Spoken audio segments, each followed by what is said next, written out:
Middle east యుద్ధం ఇప్పుడు ఎవ్వరి చేతుల్లోనూ లేదు. అంటే ఎవ్వరి నియంత్రణలో లేదు.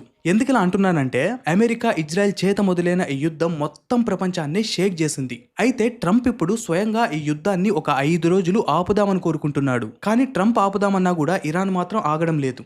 ఇజ్రాయెల్ పైన విరుచుకుపడుతుంది. మొన్నటి వరకు శాంతి కోరుకున్న ఇరాన్ ట్రంప్ యుద్ధానికి ఇంటర్వెల్ ఇస్తానన్నా కూడా ఇరాన్ ఎందుకు ఒప్పుకోవడం లేదు? అంతకంటే ముందు ట్రంప్ మనసు ఎందుకు మారింది? అయితే ఈ పరిస్థితుల వల్ల మన దేశంలో అంటే మన భారతదేశంలో పెట్రోల్ పైన ఎలాంటి ప్రభావం ఉండబోతుంది మొత్తం ఈ వీడియోలో తెలుసుకుందాం.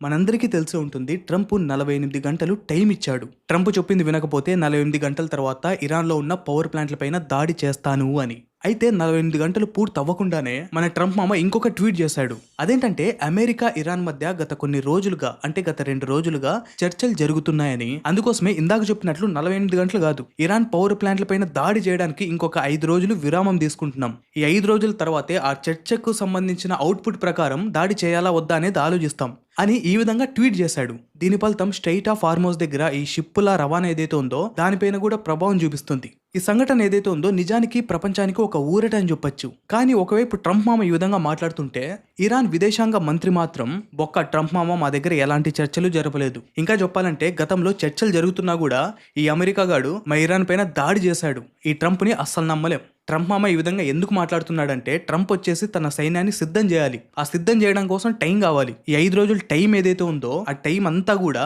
సైన్యాన్ని సిద్ధం చేసుకోవడం కోసం ఆడుతున్న ఆటలు అని చెప్పాడు. అయితే ఇరాన్ విదేశాంగ మంత్రి మాట్లాడిన ఈ మాటలు కూడా నిజమనే చెప్పొచ్చు.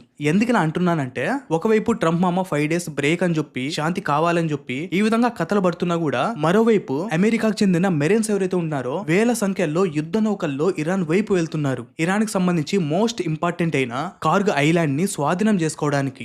అందుకోసమే ఇరాన్ నిర్ణయించుకుంది ఏది ఏమైనా కూడా ఈ శాంతి చర్చలు అనేటివి లేకుండా దాడులు చేయాలి అని. ఇంకా యుద్ధం గురించి మాట్లాడాలంటే గతంలో ఇరాన్ వాళ్ళు కేవలం డ్రోన్లు మాత్రమే పంపించేవారు. వాటిని ఇజ్రాయెల్ చాలా ఈజీగా వారి దగ్గరున్న ఐరన్ డోమ్ తో తునాతునకలు చేసేవి. అది బాగా గ్రహించిన ఇరాన్ వాళ్ళు ముందుగా తక్కువ ధర కలిగిన డ్రోన్లను పంపించారు. సో ఎప్పుడైతే ఐరన్ డోమ్ వాటి మీద ఫైట్ చేసి ఐరన్ డోమ్ లో ఉన్న అమ్యూనిషన్ అంతా కూడా అయిపోయేలా చేశారు. ఆ తర్వాత ఇరాన్ వాళ్ళు పవర్ఫుల్ డ్రోన్లను పంపించారు. సో ఆ విధంగా ఇందాక చెప్పినట్లు ఇరాన్ సంబంధించిన డ్రోన్లు ఇజ్రాయెల్ పైన విరుచుకుపడుతున్నాయి. అది కాక ఇజ్రాయెల్ ఎంత చిన్న దేశమో మనందరికీ తెలుసు. కాబట్టి చిన్న బాంబు పన్నా కూడా అక్కడ ప్రాణ నష్టం చాలా హెవీగా ఉంది. ఇంతేకాదు ఇరాన్ మరో వ్యూహం కూడా రచించింది. అదేంటంటే స్ట్రైట్ ఆఫ్ హార్మోజ్ ఇంకా గల్ఫ్ సముద్ర ప్రాంతాలలో కొన్ని వేల సంఖ్యలో సీ మైన్స్ ని నిర్మించింది. ఇవేం చేస్తాయంటే అక్కడికి వచ్చే పెద్ద పెద్ద నౌకలన్నింటినీ కూడా తునాతునకలు చేస్తాయి. అందుకోసమే ఆ ప్రాంతంలోకి ఏవైనా చమురున్న నౌకలు రావాలన్నా కూడా భయపడి అక్కడి వరకు ఏ ట్యాంకర్లు కూడా రావడం లేదు. దీనివల్ల అర్థమవుతుంది ప్రపంచం అంతా కూడా పెట్రోల్ ఇంకా గ్యాస్ కొరత ఏదైతే ఉందో అది ఇంకా కూడా పెరిగిపోయే ఛాన్స్ ఉంది.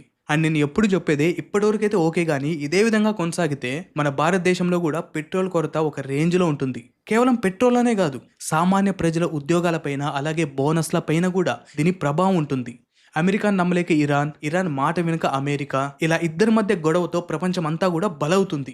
అంటే చివరిగా మాట్లాడాలంటే ఈ యుద్ధం మొదలై 25 రోజులు అవుతుంది. ఈ 25వ రోజుకి ఇరాన్దే పై చేయని చెప్పొచ్చు. ట్రంప్ ఈ 5 రోజులు అసలు ఏం చేయబోతున్నాడు? ఈ యుద్ధం కాస్త న్యూక్లియర్ వార్గా అంటే అణుయుద్ధం వైపు వెళ్తుందా? ఇవన్నీ అప్డేట్స్ కూడా రానున్న వీడియోలో తెలుసుకుందాం.